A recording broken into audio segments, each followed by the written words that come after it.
This is CryptoPunk 1422, and 4 years ago it was purchased for $74. Recently it was resold for $2 million, and you'd be hard pressed to find a stock or even a cryptocurrency that gives you that type of return. The good news is that there are still many incredible opportunities in the NFT market, so how do you find these NFT opportunities before they blow up? In this video we're going to take a look at several factors that can help you become the ultimate NFT trader, and we'll be focusing exclusively on what are known as NFT collectables. Many of these NFTs work as access tokens, which means that they act like a ticket to certain assets, rights or privileges. And first and foremost, the one factor that you have to consider is the founder of the project. Just about all NFTs are essentially access tokens, therefore you have to make sure that the founder or the founders can follow through on the promises that they lay out on the project. If they are unable to execute, then the potential value of the NFT can very easily collapse. Also consider if the founder has their own kind of personal brand. If the founder is a celebrity or perhaps someone with a lot of power in the NFT or online community, then they are much more likely to execute on all of their promises. In effect, when you're buying into an NFT, you are buying into the founder, and more importantly, you are buying into the founder's network. As an example, let's take a look at VeeFriends, the NFT project founded by Gary Vaynerchuk. Now, Gary V has one of the most powerful networks when it comes to social media, and this makes VeeFriends extremely valuable. This is why you may want to avoid NFT projects from an unknown person. You simply have no way of knowing if the project will blow up. On the other hand, a project from someone with an already established track record is much more likely going to lead to a successful project. Next, we're going to talk about communities. Now, lots of people will say that they will buy an NFT project because it has a good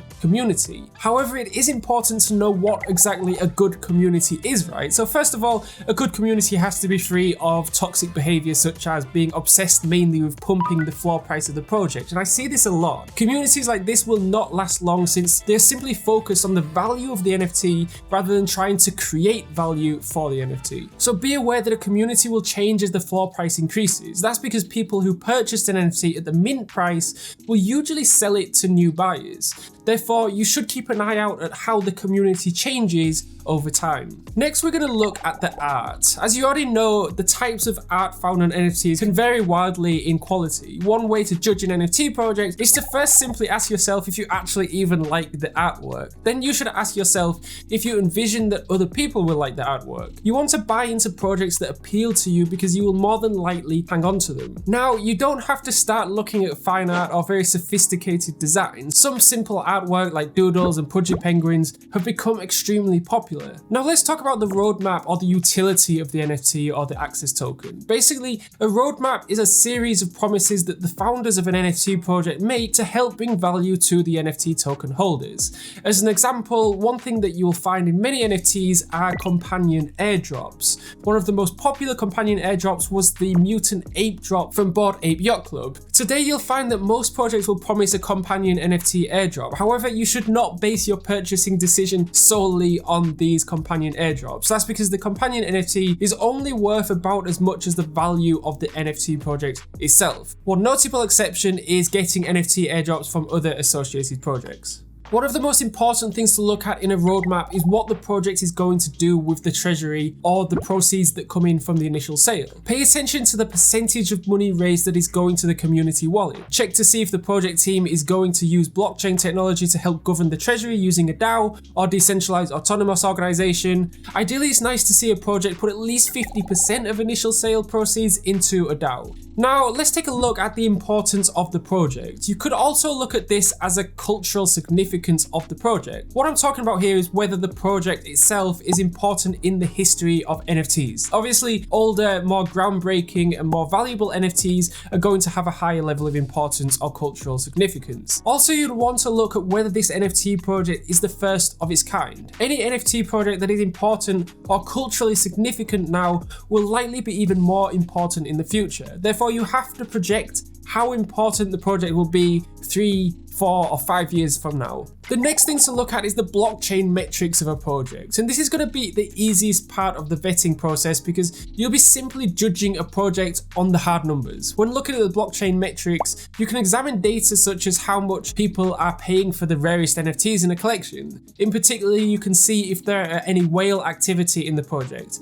If people are simply purchasing the cheapest NFT in the collection to capture a lower floor price, then the project may not have much potential. The objective here is to see if there will be serious buyers coming into the market, and whale buyer behavior is going to be the biggest driver in the upper price limit of a project. Quite simply, if the whales are not coming into a project, then it will have a hard time moving 10x on the price.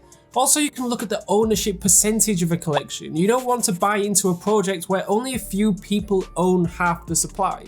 You want to make sure that there are lots of NFT owners in the project, and this will likely lead to a better community and more active trading in the project. You should aim to choose projects that have an ownership percentage of at least about 50%. And by the way, you can find this data on rarity.tools. I also made a video recently on the best tools to find 10x projects early. Rarity.tools is one of them, but there are many others too. You can click on the pop-out banner above to watch that. Another way to judge a project's distribution is to take a look at the percentage of people who only hold one NFT. You can find this data on Nansen.ai. Finally, you can look at the absolute number of owners in a project. The community itself is going to be the single biggest marketing force for the projects. Therefore, the more owners a project has, the more likely the project is going to find more buyers. This is because these types of NFTs are usually used as profile pictures. Bearing in mind that the average size of collections is growing. Today, 10,000 owners may be a good number. However, that threshold size of a big community may grow to 12,000, 15,000 or more in the next 12 months. Overall, blockchain metrics are a great way to judge a project. However, it should not be the most important factor. You should use the blockchain metrics as a way to judge projects that already have good founders and a decent roadmap. And if you found this video useful, I made another video recently on the best NFT flipping strategy with under $1,000 for complete beginners. There's a huge misconception that you need a massive budget to buy your first NFT, which is completely untrue. Alternatively, I made another video on 5 ways you can easily invest in the metaverse step by step for beginners. Both really important videos, so whichever video you choose, I'll see you over there.